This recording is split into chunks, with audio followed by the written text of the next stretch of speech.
their children's kinder and secondary school, football, and even working at the same site. This all sounds magical and so romantic, yet it still came down to some of their friends setting them up in their garage. But as we've come to see, Trins and Dig do everything with a touch of different and misadventures. And so it also comes as no surprise that these two people were hanging out in garages in the first place.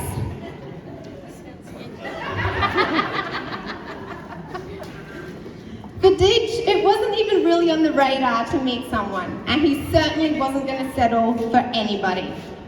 But Pattrina's 4-story beach townhouse certainly enticed him. Thinking that she was loaded and in a damn good wicket there, he soon became weak at the knees.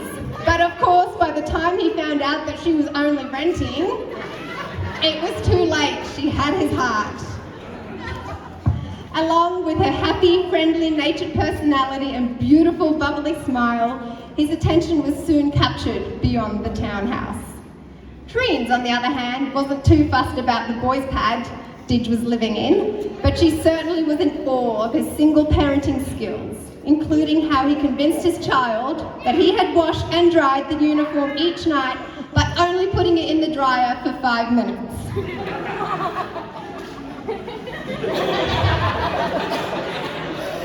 Trins was captured by not only his shortcut she never knew existed, but also his funny, laid-back nature, and that he was a strong family man.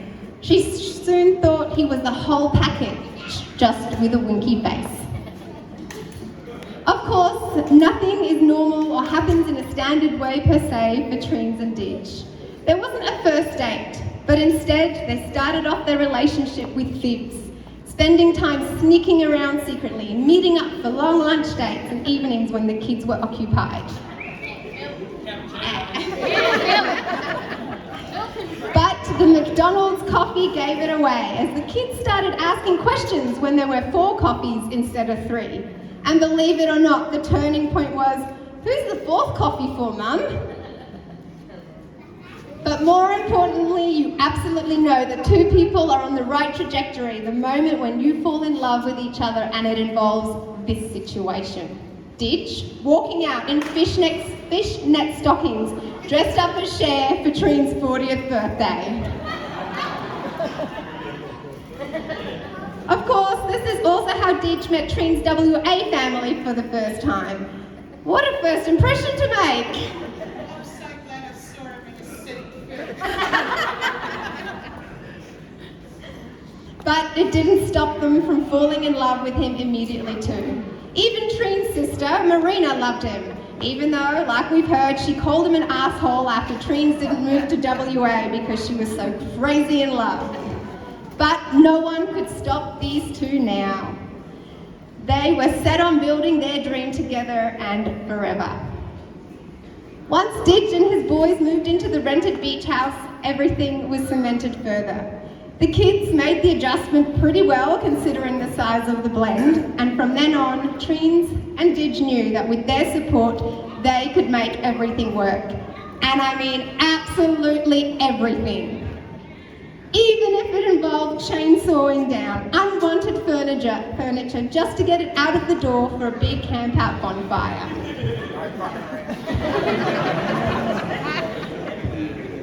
Of course, navigating a large blended family of 7 can indeed be very challenging, but with the growing strength of their relationship and having wonderful kids, it made this lasting unity possible.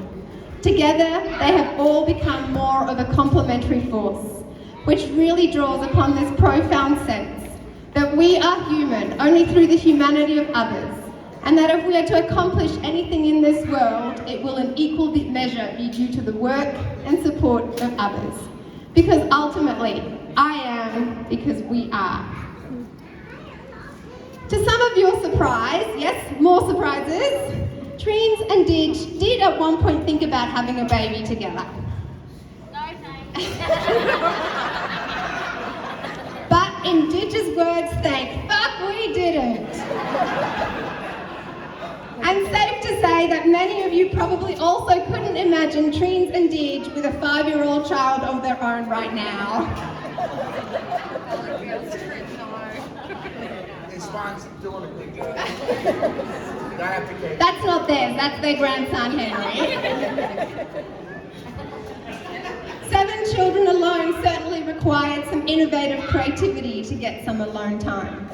So their relationship continued evolving with a sense of thrill and excitement as they often organised sneaky getaways, even if it was just at a motel down the road. Now we won't go into details, but on one occasion they did travel a little bit further to Ballarat, where they called the kids as they drove down the highway to tell them that they had also taken the Telstra hub. Laughing the whole way and excited for their weekend of Netflix and child-free chill, they were totally oblivious to the fact that they had forgotten the remote. So instead of chill, it turned into a weekend of them trying to purchase a remote without success. But the success of this story, however, is that regardless of the situation, Treens and Deej find a way to make it fun and memorable, which over the years has seen them have many outrageous but truly valuable experiences.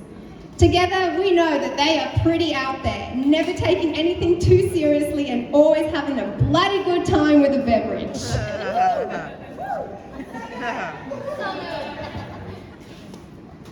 Over the last couple of years, their partnership has strengthened into something truly fulfilling, framed by a deep sense of respect, care, loyalty, resilient attitudes, and, of course, love. Together, they have each moulded themselves into a new shared life together, sharing a collective joy, where the thing they most enjoy doing together is life itself. Especially hosting Sunday roasts, camping, travelling, going to concerts and Saturday football together, sharing a tub of Ben & Jerry's ice cream, and immersing themselves in festivities and social settings. They share an admiration for each other's personality and have the highest regard for one another. For Deej, Treens is the toughest, strongest woman on this planet. He sees that a hero lies within her and that she has the strength to carry on in all situations. Although it might drive him absolutely crazy when she suggests that they should buy yet another cushion, or when she scrapes the bottom of the ice cream tub just to prove that there is none left, he knows that she is big-hearted and the most caring and loyal person around.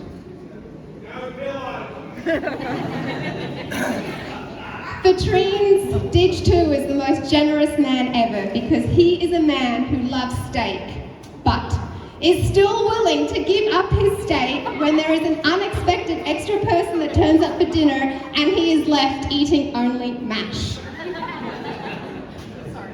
Treen says he is the most amazing father, stepfather and grandfather, and she is in wonderment of his family values.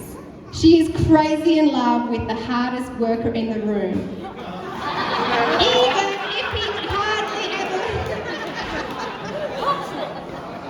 He may be the hardest worker in the room, but he hardly ever works past 2 o'clock in the afternoon because he's in the spa with a beer.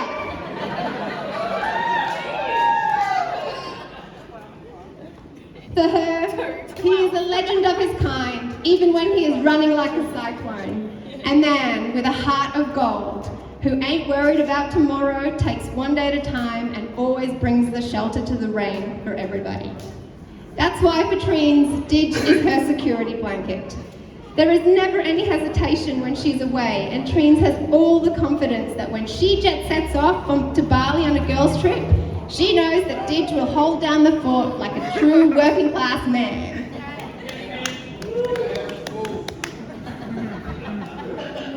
Treens and Deej have both taught each other new things, all whilst bringing their own individuality and strength into the relationship. Treens now no longer vacuums at 11 p.m. at night because with Deej's carefree attitude, Treens too has become a lot more relaxed. Not true? Couldn't wait. She knows that Didge always has her back, and ultimately everything is going to be okay. In turn, Didge now has mastered putting cushions on the bed in the correct arrangement. He takes a photo. Pattrina may still be the one that worries more and prefers to watch Married at First Sight than read a book or sit in the spa, but together they balance each other's skill sets and they harness their own strengths. They learn from each other's strengths, support each other in ways that they both shine, and they recognise that there is strength in the differences between them and comfort where they overlap. Through the growth of their relationship, it has offered a newfound sense of contentment and peace. Yes, both have their own history and challenges, but through their synchronistic life journey, they have become wiser and clearer about these past events, and how ultimately they have prepared them to break through into a new life purpose, which now sees them getting married.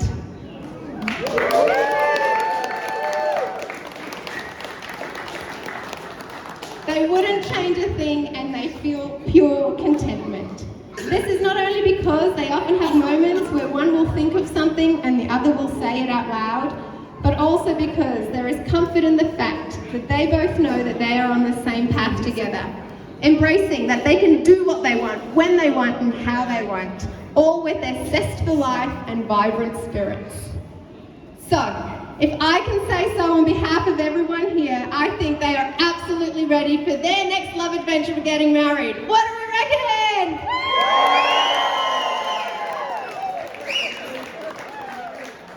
When Didge proposed, he may have played the song, "Hey baby, will you be my girl?" But I think now it's going to be, "Hey baby, will you be my wifey?"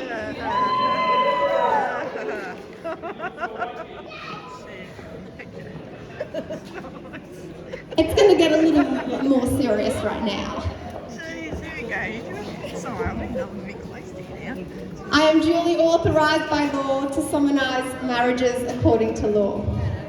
Before you are joined in marriage, in my presence and in the presence of these beautiful witnesses, I am to remind you of the solemn and binding nature of the relationship into which you are now about to enter.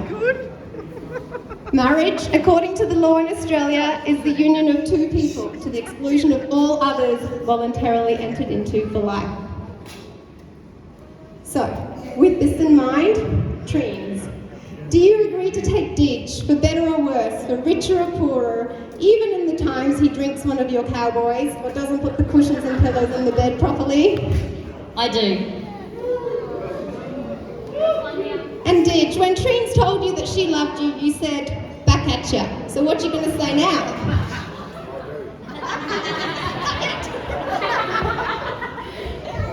Didge, do you agree to take Treens, for better or worse, for richer or poorer, even though she doesn't get into the spa with you and despite her continuing to suggest you should buy more cushions? I do. Right, well then now it's safe to ask grandson Henry to please bring the rings.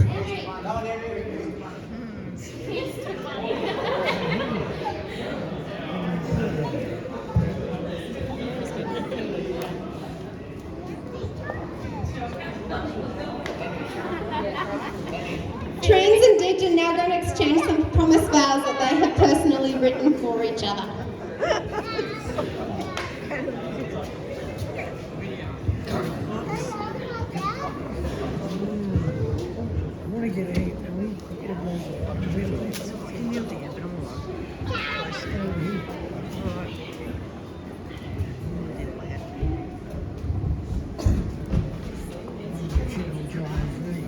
These are my vows. It's short and sweet, just like Pattrina.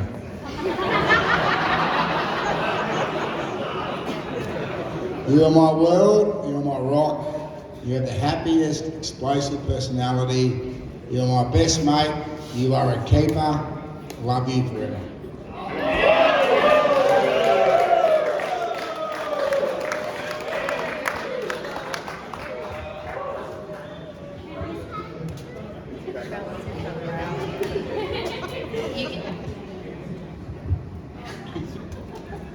I believe in soulmates. I believe in us. I believe you are the yin in my yang, the butter on my bread, the dance to my song, the up to my down, and the socks to my boots. I stand here today in the belief dreams really do come true because I've got you. Today I make these promises to you. I promise to not watch a Netflix series we started together without you, or at least I'll pretend that I've never watched it when we watch it together. I promise to consider your reaction before I purchase my next cushion and then carry on with my purchase.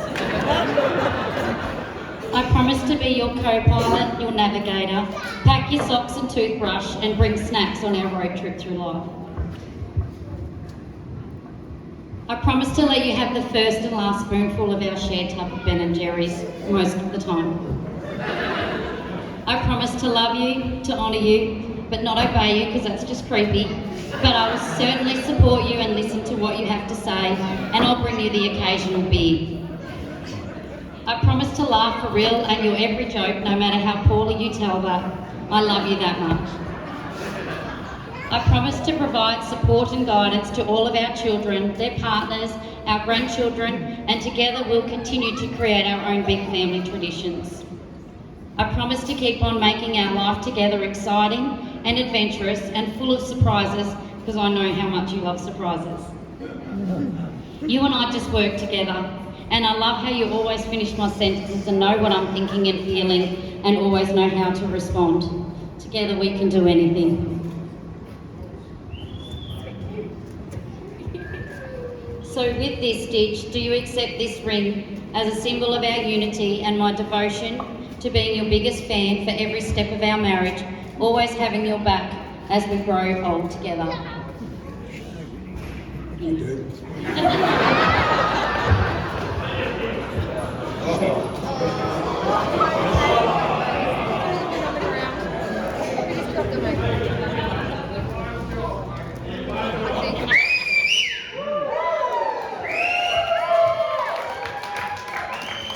So with this ring, Trains, do you accept this ring as a symbol of our unity and my devotion to being your biggest fan for every step of our marriage, always having your back as we grow old together? I do.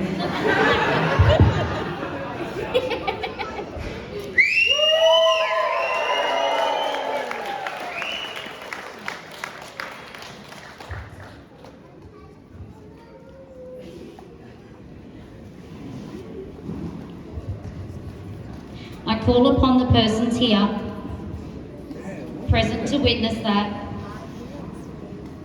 I, Pattrina Louise Markey,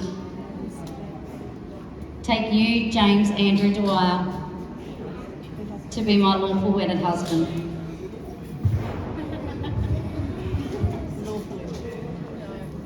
I call upon the persons here present to witness that I, James Andrew Dwyer, take you, Pattrina Louise Markey, for my lawful wedded wife.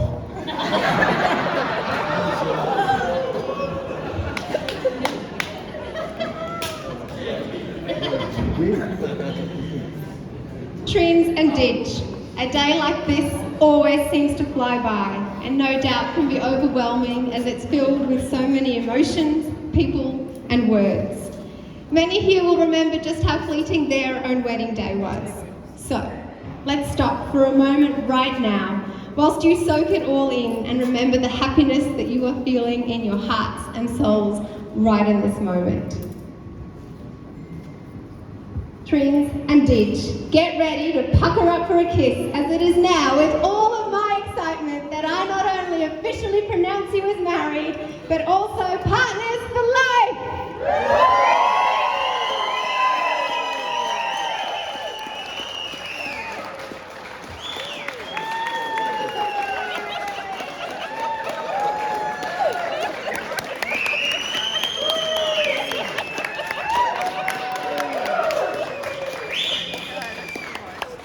Friends and family, we're going to take a few moments to sign the marriage certificates. Please continue soaking up these wonderful happy vibes, share some fibs with each other and continue enjoying being part of this beautiful life process of watching these two wild, crazy beings getting married. Grab a beer, grab a drink.